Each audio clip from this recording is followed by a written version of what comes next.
তোমার পূজা করবে, তুমিও অবিলম্বে তাদের অঙ্গানেশ্বর ইন্দ্রিয় অঙ্গানেশ্বর বাসনা ওম বিষ্ণু চরিতার্থ করবে। বিষ্ণু ভগবদ্গীত যে মাতরম সমস্ত তিষ্ঠানি মানুষ সত্য ভগবান জড় সুখ ভোগের প্রতি আসক্ত, ওম নমঃ শিবায় তারা নমঃ তোমাকে শিবায় নমঃ দুর্গা, শিবায়। ভদ্রকালী, শিবরাত্রি বিজয়া, আজও বৈষ্ণবী, কুমুদা, চন্ডিকা, কৃষ্ণা, আজও গোটা দিন মাধবী, শিবরাত্রি আছে। কন্যকা, যারা মায়া, নারায়ণী, কালকে শনি, করেছে গতকাল শারদা এবং আজ অনেকেই অম্বিকার করতে পারবে। পূজা করবে। শ্রীকৃষ্ণ এবং যোগ মায়া পরম শক্তিমান এবং পরাশক্তি ভ্রাতা ও ভগিনী রূপে আবির্ভূত হলেন। যদিও অপ্রাকৃত স্তরে শক্তি এবং শক্তিমানে বিশেষ কোনো ভেদ নেই, কিন্তু শক্তি সব সময় শক্তিমানের অধীন তত্ত্ব। যারা জড়বাদী তারা শক্তির পূজা করে, কিন্তু যারা পরমার্থবাদী তারা শক্তি মানের পূজা করে। শ্রীকৃষ্ণই হচ্ছেন পরম শক্তিমান এবং দুর্গা হচ্ছেন এই জড় জগতে তার পরাশক্তি। বৈদিক সংস্কৃতিতে মানুষ শক্তি এবং শক্তিমান উভয়েরই পূজা করে থাকেন। শুনছেন মেট্রি কালীকথা।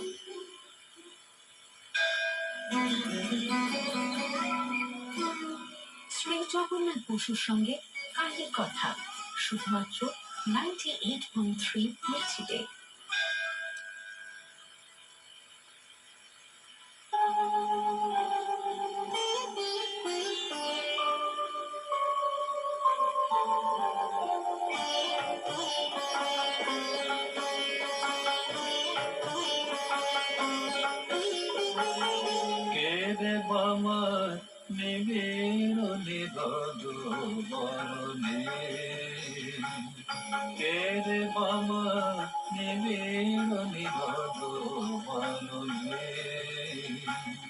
পদনকে কোটি চন্দ্র তিমির হারে, পদনকে কোটি চন্দ্র তিমির হারে, কে রে বামা ফোন যেভাবে রিচার্জ করতে হয় সেভাবে নিজেকে রিচার্জ করে নিলাম। আমাদের উপরে একটা ঊর্ধ্বে মূল অর্ধ শাখা একটা বৃক্ষ আছে, সেই বৃক্ষের নিচে বাবা শিব বাবা বসে রয়েছে। বাবার প্রচণ্ড জ্যোতি। আমি বাবার সামনে দিয়ে বাবার দুই দুটি যুগলের মধ্যে থেকে আমাদের দুই দুটি যুগলের মধ্যে আমি দুটোর মধ্যে প্রচুর পাওয়ার ভরে নিলাম, ভগবানের শক্তি নিয়ে নিলাম। ভগবান শিব আজ চতুর্দশী এখনো আছে।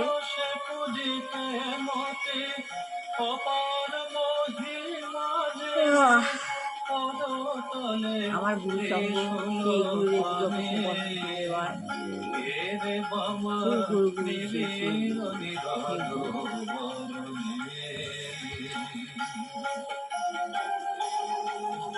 মা সরস্বতী আমার জ্ঞান দেবে, বিদ্যা দেবে, বুদ্ধি দেবে, সবাইকে আত্মজ্ঞান লাভ করাবে ভগবান মা সরস্বতী। জগত দুর্লভ তুমি পুরাণে শুনেছি আমি, জগত দুর্লভ তুমি পুরাণে শুনেছি আমি, অসার সংসারে মগ সারা হয়েছ আপনি, দ্বিজন ভিন্ন শ্রীচরণ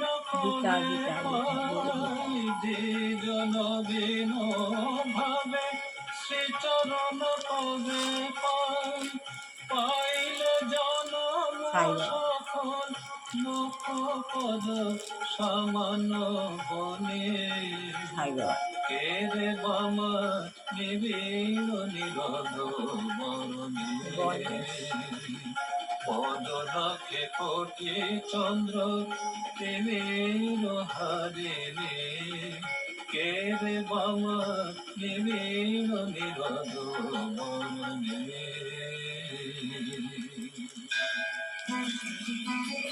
ভোরের আলোর সঙ্গে মিশে যাক মায়ের আশীর্বাদ। শুনছেন 98.3 মির্চিতে কালী কথা সঙ্গে জগন্নাথ বসু। ওং রক্তম ভুজম শনম শেষি জগদমোধিপং ভজামি পদ্মং দদা ভয়া বরাং মানিকপবং লক্ষ্মীম প্রিয়তম। ওং জুম সাহা ওং জুম সাহা ওং জুম সাহা ওং বিষ্ণু ওং বিষ্ণু ওং বিষ্ণু পর্ব দিলে কি মা চরম চেষ্টানে সত্যি প্রভু নাই ক্ষতি করে সেই জানে। ভুলেছ তনয়ে শ্যামা মা গো, ভুলেছ তনয়ে শ্যামা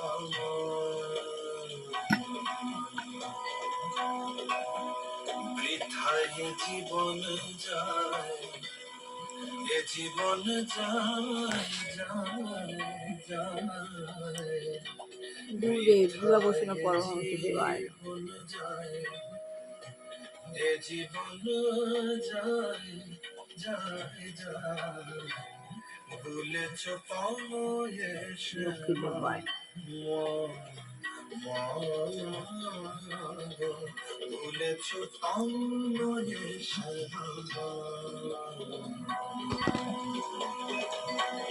ও কালী মা, আত্মজ্ঞান লাভের পন্থা কালী মা শ্রী প্রভুপাদ। তুমি কোথায় কোথায় কোথায় কোথায় মাগো, কোথায় কোথায় কোথায় কোথায় কোথায় কোথায়, আজ পূর্ব হরে কৃষ্ণ মহামন্ত্র কীর্তন করার পন্থা। ভুলেছ তনয়ে শ্যামা মা গো, ভুলেছ তনয়ে হরে কৃষ্ণ মহামন্ত্র কীর্তন করার পথটা কি? হরে কৃষ্ণ একটি এই নামটি প্রায় সকলেই জানে, কিন্তু তার প্রকৃত অর্থ যে কি তা প্রায় কেউই জানে না। তাহলে হরে কৃষ্ণ মহামন্ত্রটা সকলেই জানে, কিন্তু এর প্রকৃত অর্থটা কি তা কেউই জানে না। এটি কি? এটি সম্মোহনের উপায়। এটি কি একটি সম্মোহনের উপায়?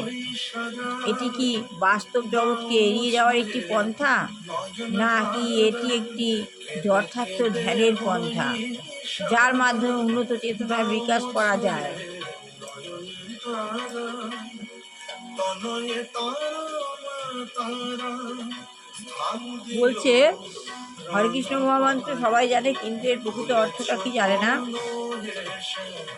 এটা কি একটা সম্মোহনের উপায়? এটা কি সম্মোহনের উপায়? এটা কি বাস্তব জগৎকে এড়িয়ে যাওয়ার একটা পন্থা, নাকি এটি একটি যথার্থ ধ্যানের পন্থা, যার মাধ্যমে উন্নত চেতনার বিকাশ করা যায় না? 1966 সালে শ্রী প্রভুপাদ কর্তৃক রচিত এই ছোট্ট রচনাটির মাধ্যমে হরে কৃষ্ণ মহামন্ত্রের অন্তর্নিহিত অর্থ প্রকাশিত হয়েছিল। বুঝেছ? প্রভুপাদ প্রকাশ করেছিলেন হরে কৃষ্ণ কৃষ্ণ কৃষ্ণ হরে হরে, হরে রাম রাম রাম হরে হরে। এই অপ্রাকৃত ভুলেছ তনয়ে শ্যামা, ভুলেছ তনয়ে শ্যামা মহামন্ত্র কীর্তনের ফলে আমাদের অপ্রাকৃত চেতনার পুনর্জাগরণ হয়। আমাদের জানান হোয়াটসঅ্যাপ করে এই মহামন্ত্রটা কীর্তনের ফলে আমাদের অপ্রাকৃত চেতনা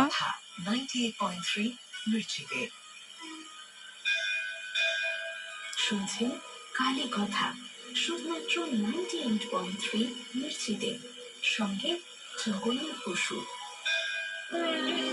এই অপ্রাকৃত মহামন্ত্র কীর্তনের ফলে আমাদের অপ্রাকৃত চেতনার পুনরাগমন হয়েছিল। চিন্ময় আত্মরূপে আমরা সকলেই কৃষ্ণ ভাবনাময়। আমার সাধনা মিটিল, আশা না ভুলিল, সকলে পুরায়ে যায় মা। আমার সাধনা মিটিল, আশা না ভুলিল, সকলে পুরায়ে যায় মা। জনমের শোধ ডাকি গো মা তোরে, কোলে তুলে নিতে আয় মা। সকলে পুরায়ে যায় মা, আমার সাধনা মিটিল, আশা না পড়িল।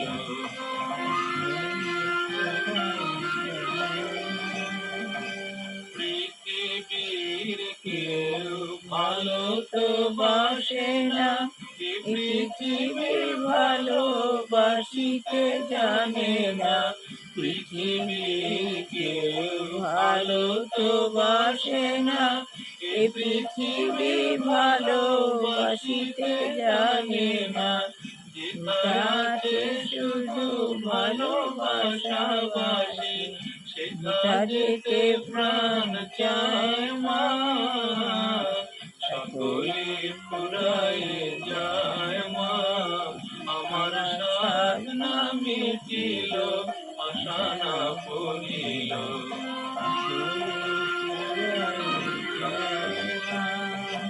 বড় দাগাকে বাসনাতে দিয়েছি, বড় জলাশয়ে কামনা ভুলেছি, বড় দাগাকে বাসনাতে দিয়েছি, বড় জলাশয়ে কামনা ভুলেছি, অনেক কেঁদেছি কাঁদিতে পারি না, বুক পেটে ভেঙে যায় মা। সকলে ফুরায় যায় মা, আমার সাধনা মিটিল, আশা না পড়িল। সকলে ফুরায় যায় মা, জনমের শোধটা কি গোমা তোরে, কোলে তুলে নিতে আয় মা। সকলে ফুরায় যায় মা, আমার সাধনা মিটিল, আশা না পড়িল। সকলে ফুরায় যায় মা। সঙ্গে কিছুই যাবে না, এইটুকুনি যাবে। ঘুম থেকে উঠে মনটা খুবই খারাপ লাগে যখন এই গীতাটা পড়ি, এই ভগবানের নাম গানটা করি, ভগবানের কীর্তন করি, এটাই মনটাকে শান্ত রাখে। হাজার হাজার মন্দির রয়েছে এবং অনেক সময় একসঙ্গে তাদের পুজো হয়। শ্রীকৃষ্ণের বহিরঙ্গা শক্তি দুর্গার উপাসকেরা অতি সহজে নানা রকম জড় জাগতিক সুখ লাভ করতে পারে, কিন্তু যিনি পারমার্থিক স্তরে উন্নীত হতে চান তাকে অবশ্যই কৃষ্ণ ভাবনার মাধ্যমে সর্বশক্তিমান শ্রীকৃষ্ণের আরাধনা করতে হয়। ভগবান যোগমায়াকে এটাও বললেন যে অনন্ত শেষ নামে তার পূর্ণ অবতার দেবকীর গর্ভে অবস্থান করছেন।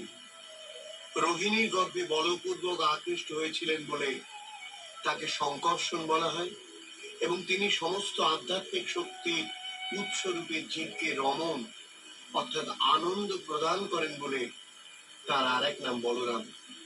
উপনিষদে বর্ণনা করা হয়েছে নায় মাত্রা বলহীন লাভ্য, অর্থাৎ বলরামের কৃপা ছাড়া কেউই পরমেশ্বর ভগবানের চরণাশ্রয় বা কোন রকম আত্মজ্ঞান লাভ করতে পারে না। শারীরিক শক্তি নয়, শারীরিক বলের দ্বারা কখনো পারমার্থিক পূর্ণতা লাভ করা যায় না। বলরাম বা শঙ্কর্ষণী হচ্ছেন মূল আধ্যাত্মিক শক্তি বা আদি গুরু। তাই বলরামের অবতার শ্রীমন নিত্যানন্দ প্রভু হচ্ছেন আদি গুরু, আর গুরুদেব হচ্ছেন পরমেশ্বর ভগবান বলরামের প্রতিনিধি, যিনি আধ্যাত্মিক শক্তি দান করেন।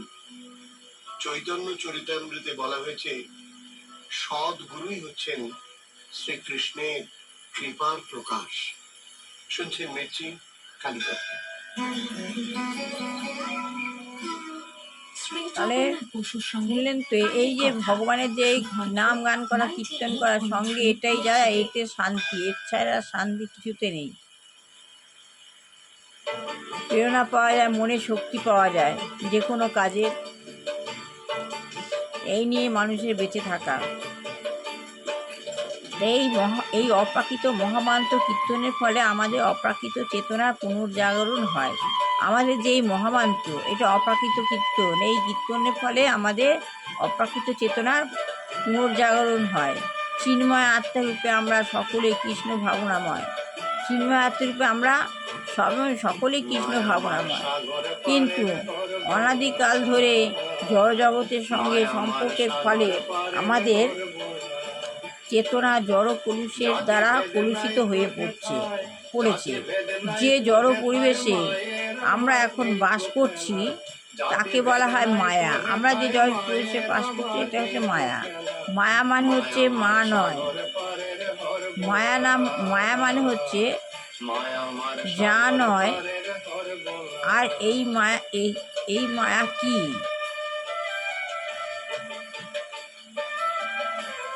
তাহলে আমরা এই জড়জগতে আকৃষ্ট হয়ে পড়ছি, এটাই হচ্ছে মায়া। তা মায়া মানে হচ্ছে যা নয়।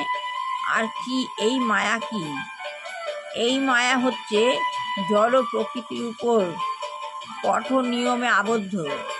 এই মায়া হচ্ছে আমার জড় প্রকৃতির উপরে কঠোর নিয়মে আবদ্ধ। কোনো ভৃত্য যখন কৃত্রিমভাবে তার সর্বশক্তিমান প্রভুকে অনুকরণ করার চেষ্টা করে, কোনো ভৃত্য যখন তার প্রভুকে অনুকরণ করার চেষ্টা করে, তখন বলা হয় যে সে মায়াচ্ছন্ন।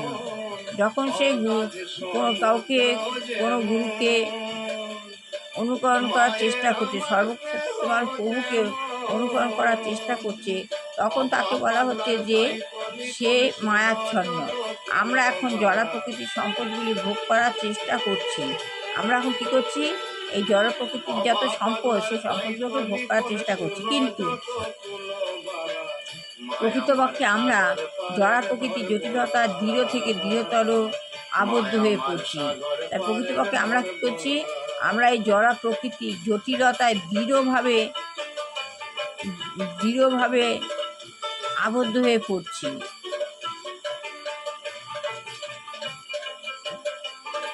দৃঢ়ভাবে আবদ্ধ হয়ে পড়ছি।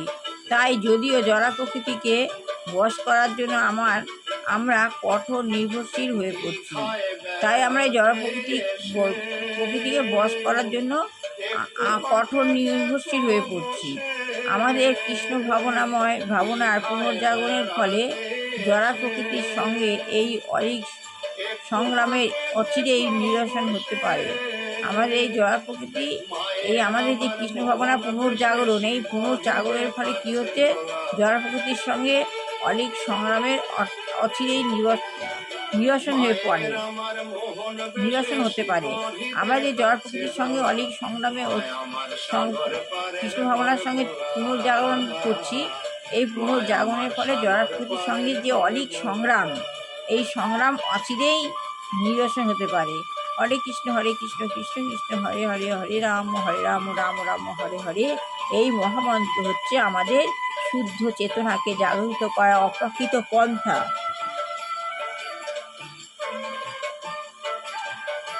হচ্ছে যে শুদ্ধ চেতনা, সেই শুদ্ধ চেতনাকে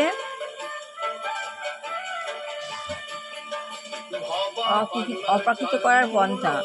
অপ্রাকৃত শব্দ তরঙ্গ উচ্চারণ করার ফলে আমাদের হৃদয়ের সমস্ত কলুষ বিদূরিত হয়। এই উচ্চারণ করার ফলে আমাদের হৃদয়ের সমস্ত কলুষ যত তা বিদূরিত হয়। হৃদয়ের সমস্ত কলুষের মূল কারণ হচ্ছে হৃদয়ের যে যত কলুষ, সেই কলুষের মূল কারণ হচ্ছে সব কিছুর উপর আধিপত্য করার ভ্রান্ত বাসনা।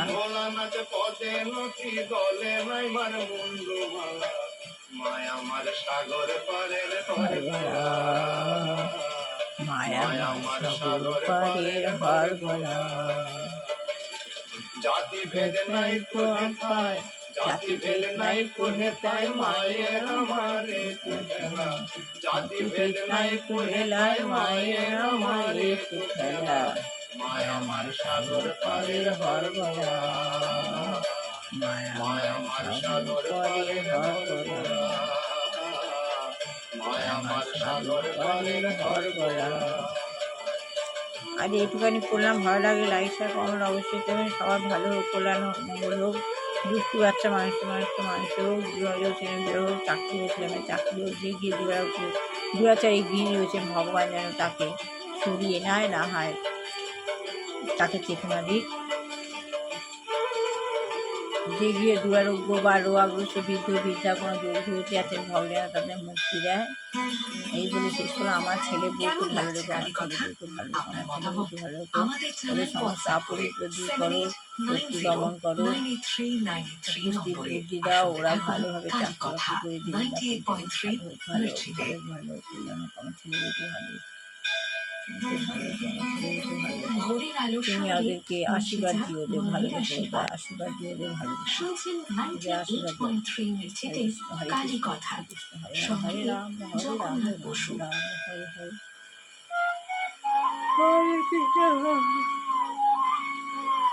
কৃষ্ণ কৃষ্ণ হরে হরে হরে রাম রাম রাম তোমারে রোম গেল না গেল না কালি কেমন তাই চেয়ে দেখলে না দেখলে না মন তোমারে রোম গেল না গেল হরে কৃষ্ণ হরে না কৃষ্ণ কৃষ্ণ কৃষ্ণ হরে হরে হরে রাম রাম রাম হরে হরে হরে কৃষ্ণ কৃষ্ণ কৃষ্ণ হরে হরে ভগবান যে মায়ের মূর্তি জেনে তাই জানো না ভগবান যে মায়ের মূর্তি জেনে তাই জানো না মাটির মূর্তি গড়িয়ে মন উঠে যাও তার উপাসনা মন তোমারে রোম গেল না গেল না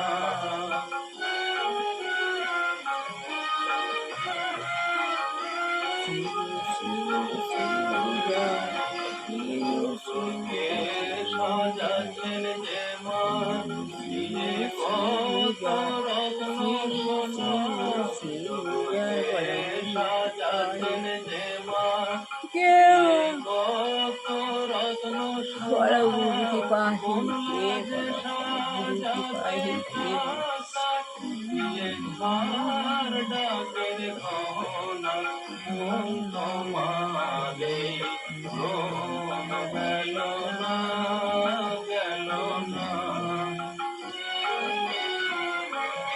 হরে কৃষ্ণ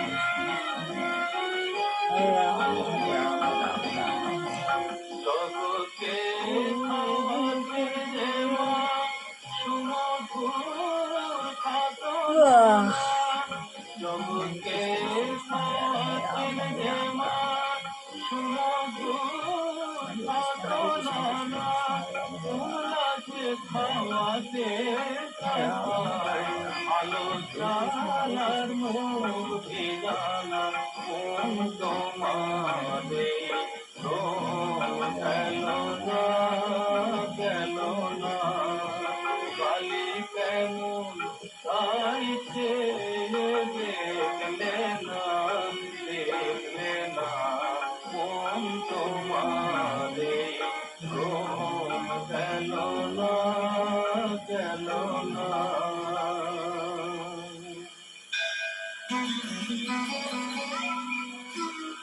শ্রী জগন্নাথ বসুর সঙ্গে কালী কালী কথা কথা। শুধুমাত্র 98.3 মির্চিতে।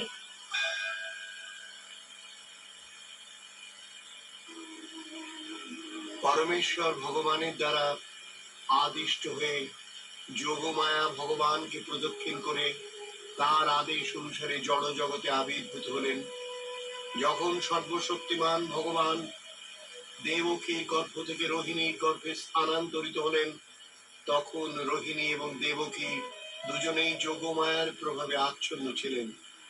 যোগমায়ার এই প্রভাবকে বলা হয় যোগ নিদ্রা।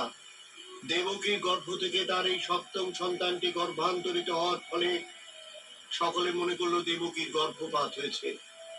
এইভাবে বলরাম যদিও দেবকীর গর্ভে হেলেন, কিন্তু তিনি রোহিণীর গর্ভে স্থানান্তরিত হলেন তার পুত্র রূপে আবির্ভূত হওয়ার জন্য। বসুদেবের শরীর থেকে শ্রীকৃষ্ণ দেবকীর শরীরে প্রবেশ করলেন, যদিও তিনি সাধারণ জীবাত্মার সীমারতি। শ্রীকৃষ্ণের সঙ্গে নারায়ণ, নৃসিংহ, বরাহ আদি অন্য সমস্ত পূর্ণ অবতারেরাও থাকেন এবং তারা কোনো অবস্থাতেই জড় জগতের বন্ধনের দ্বারা আবদ্ধ নন। এইভাবে দেবকী অদ্বয় তত্ত্ব, সমস্ত বিশ্ব চরাচরের পরম কারণ পরমেশ্বর ভগবানের আশ্রয় হলেন। কিন্তু যেহেতু তিনি কংসের কারাগারে অবরুদ্ধ ছিলেন, তাই তাকে দেখে অত্যন্ত বিমর্ষ মনে হলো। অগ্নি যখন কোনো পাত্র দিয়ে ঢাকা থাকে তখন কি তার জ্যোতি দেখতে পাওয়া যায়? তেমনি যখন জ্ঞানের অপব্যবহার হয়, যখন জ্ঞানের দ্বারা জনসাধারণের মঙ্গল সাধন হয় না, সেই জ্ঞান তো সম্পূর্ণ নিরর্থক। পরমেশ্বর ভগবানকে গর্ভে ধারণ করার ফলে দেবকী যে অপূর্ব সুন্দর রূপ প্রাপ্ত হয়েছিলেন, কংসের প্রাসাদে কারারুদ্ধ থাকার ফলে কেউই তার সেই রূপ দর্শন করতে পারেনি। কংসই কেবল তার ভগিনী দেবকীর দিব্য রূপ দর্শন করলো এবং তৎক্ষণাৎ বুঝতে পারলো পরমেশ্বর ভগবান তার গর্ভে আশ্রয় গ্রহণ করেছেন। আগে তো দেবকীকে কখনো এত সুন্দর দেখায়নি। সে স্পষ্ট ভাবে বুঝতে পারলো তার গর্ভে সুন্দরতম কিছু বিরাজ করছে। এই ভেবে কংস অত্যন্ত বিচলিত হয়ে উঠল। সে নিশ্চিত ভাবে জানতো পরমেশ্বর ভগবান ভবিষ্যতে তাকে হত্যা করবে, এবং এখন সে বুঝতে পারলো তিনি এসে গিয়েছেন। তাই কংস ভাবতে শুরু করলো কি করা উচিত। দেবকীকে নিয়ে তার গর্ভে বিষ্ণু বা কৃষ্ণ অবশ্যই বিরাজ করছে, সুতরাং দেবতাদের উদ্দেশ্য সাধন করবার জন্য কৃষ্ণ যে এসে গেছে সে সম্বন্ধে কোনো সন্দেহ নেই। আমি কৃষ্ণ যদি যে এসে এখনই দেবকীকে হত্যা করি তাহলে তার উদ্দেশ্য প্রতিহত করা যাবে না। হ্যাঁ, কংস ভালোভাবে জানতো বিষ্ণুর ইচ্ছা কেউ প্রতিহত করতে পারে করতে না। পারে না, বিষ্ণু ইচ্ছাকে যে কোনো প্রতিহত করতে বুদ্ধিমান পারে না। মানুষ জানে যে ভগবানের আইন কখনো লঙ্ঘন করা যায় ভগবানের না। আইন কখনোই লঙ্ঘন অসুরদের করে না। সমস্ত বাধা বিপত্তি সত্ত্বেও তার উদ্দেশ্য অবশ্যই সিদ্ধ হবে। কংস ভাবতে লাগলো দারুণ ভাবে এরপর কি হয়েছিল সে নিয়ে কথা ভগবানের বলবো আইন কখনো আগামীকাল। লঙ্ঘন করা যায় না। শ্রীকৃষ্ণের আশীর্বাদী হাত আপনার মাথায় পড়ুক। ভালো থাকুন, আনন্দে থাকুন, মঙ্গল হোক আপনার। যেন তাই শুনছেন হয়, মির্চি যেন তাই কালীকথায় হয়। আপনি আমার রয়েছেন ছেলে বৌমাকে ভালো জগন্নাথ রেখো, বসুর সঙ্গে। ওদের সবসময় তুমি আশীর্বাদ দিও, ওদের বিপদ শ্রী মুক্ত করো, জগন্নাথ শক্তি বসুর দমন সঙ্গে করো, সব কালী রক্ষা কথা করো কল্যাণ করো। শুধুমাত্র ওদের ভালো রেখো, ওদের ভালো রেখো, 98.3 ওদের আশীর্বাদ বার্ষিকে। দিও, ওদের তুমি একদম সুন্দরভাবে যতনে হৃদয়ে পাহারা দিয়ে রেখো। আদরিণী শ্যামাকে যতনে হৃদয়ে রেখো আদরিণী শ্যামাকে। মন তুই দেখ আর আমি দেখি, তুই দেখ আর আমি দেখি, আর যেন কেউ নাহি দেখে আদরিণী শ্যামাকে। যতনে হৃদয়ে রেখো আদরিণী শ্যামাকে।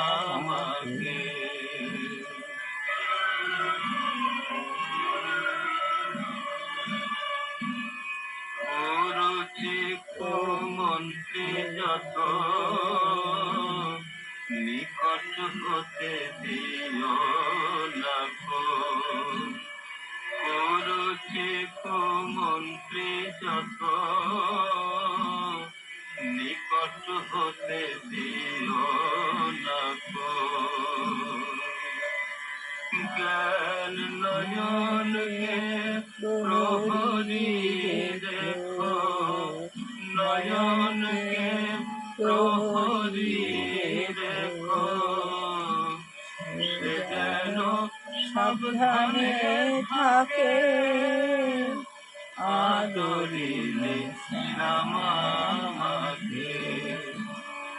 কামাদিরে দিয়ে ফাঁকি আয় মন বিরলে দেখি। কামাদিরে দিয়ে ফাঁকি আয় মন বিরলে দেখি। রসনার সঙ্গে রাখি সে যেন মা বলে ডাকে।